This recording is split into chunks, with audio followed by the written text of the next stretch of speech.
After Nipsey Hussle's daughter officially inherited a fortune connected to her father's estate, his brother Black Sam finally spoke on it. And what he said explained exactly why he spent 7 years protecting everything his brother built. When a hip-hop icon dies, the assumption is always the same.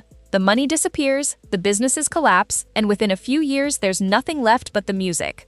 That's not what happened here. And by the time Black Sam finally addressed it publicly, everything made sense. Ermias Joseph Asghedom was born August 15, 1985, and raised in Crenshaw, South LA, circumstances that didn't promise stability or generational wealth.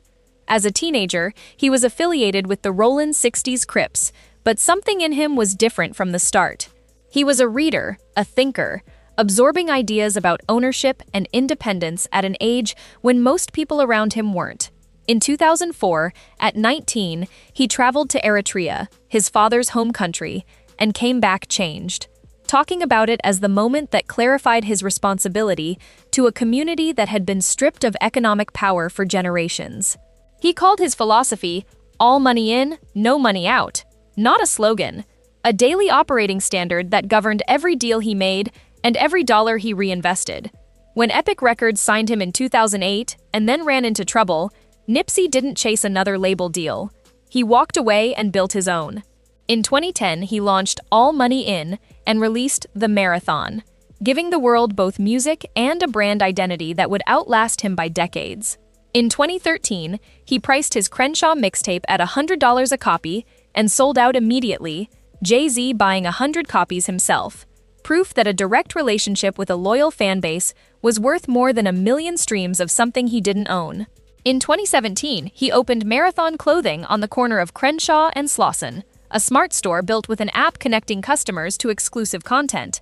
And he put it there deliberately, not in Beverly Hills, because he wanted the economic lift to flow back to the neighborhood that raised him.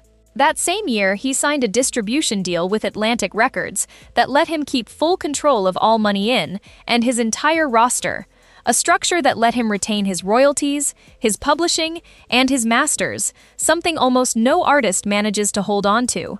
Victory Lap dropped in February 2018, debuted near the top of the Billboard 200, and earned a Grammy nomination. He was investing in Vector 90, a co-working and STEM space in Crenshaw. He owned the plaza his store sat on, with plans to redevelop the block. He was building on every front, and every front pointed back to the same neighborhood. Then on March 31, 2019, he was shot and killed outside his own store. He was 33. Tributes poured in from Jay-Z, Snoop Dogg, Drake, LeBron James. Over 20,000 people attended his memorial at the Staples Center, and the procession through Crenshaw stretched for miles. Eric Holder Jr. was eventually convicted of first-degree murder and sentenced to 60 years to life in 2023. But long before that conviction, there was a more immediate problem. Nipsey had died without a fully executed will in California, meaning everything he'd built, every business, every trademark, every royalty stream, became subject to probate. The court had to identify every asset, resolve every debt, and approve a distribution plan. In straightforward cases, that takes a year or two. In a case with multiple active businesses, a trademark portfolio, minor children with different mothers, and a contested guardianship, it took more than 7. This is where Samuel Asghedom, known as Black Sam, Nipsey's older brother, stepped in as a state administrator. He'd been there for all of it, from the early Crenshaw days to the store opening, and he understood not just what Nipsey built, but why. The estate was initially valued at roughly $4 million after debts. The easy move, the one plenty of administrators make under pressure, would have been to liquidate everything and close the case fast. Sam didn't do that. He made 3 decisions instead: protect what existed, keep it operating, and expand it. Those 3 decisions, sustained over 7 years, are the entire reason this story ends differently than most. Under his watch, Marathon Clothing on Crenshaw and Slauson never closed. Sam understood the store was never just about Nipsey as a celebrity. It was an idea the neighborhood believed in, and closing it would have betrayed that. In summer 2022, a second location opened on Fairfax, one of LA's most competitive retail corridors. And it didn't come easy. Sam later revealed on Earn Your Leisure that landlords initially refused to lease to them, and it took bringing in Roc Nation's real estate team just to get a seat at the table. Marathon Burger launched as a new revenue arm. The trademark portfolio, Marathon Clothing, All Money In, The Marathon Continues, was actively maintained and enforced rather than left to lapse. And on that same podcast, Sam confirmed the real estate value in the kids' names had already doubled since Nipsey acquired it. At the same time, Sam was managing a guardianship dispute that dragged on for years. Tanisha Foster, Imani's mother, was involved in prolonged litigation over Imani's guardianship and access to the estate, details that remain partially sealed to protect the minors involved. But the public record shows the Asghedom family ultimately prevailed, and that dispute was finally resolved in 2025, clearing the last major obstacle standing between the probate process and its conclusion. On July 5, 2026, a California court approved the final distribution.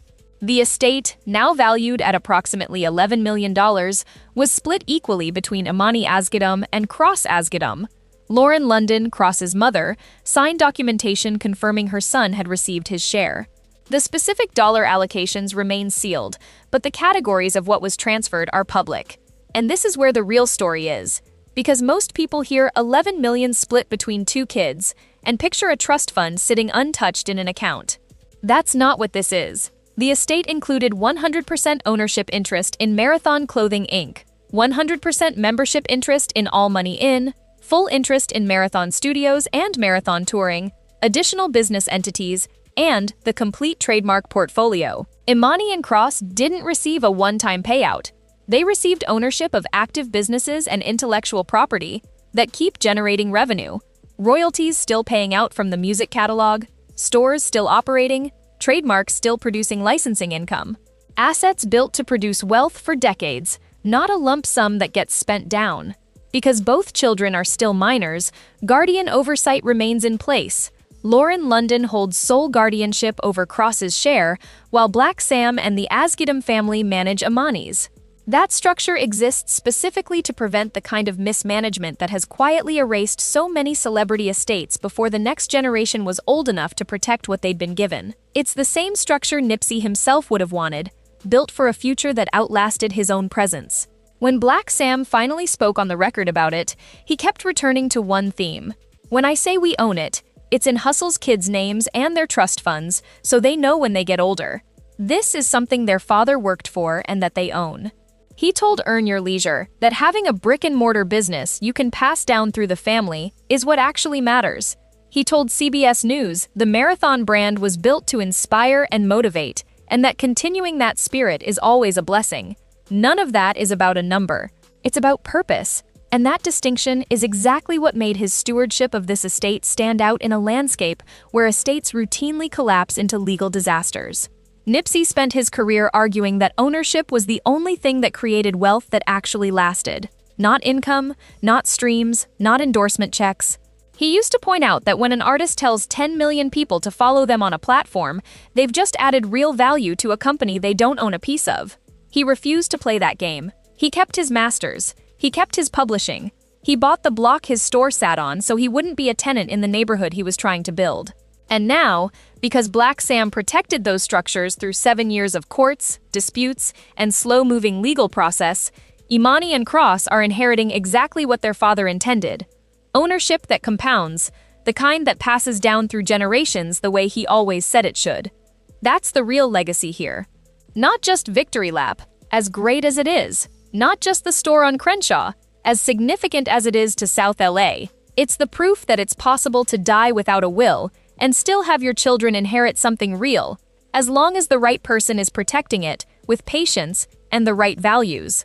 7 years after Ermias Asghedom was taken from that corner, his children have officially inherited everything he worked to build. Not because the system made it easy, because someone who loved him refused to let it be hard enough to stop them.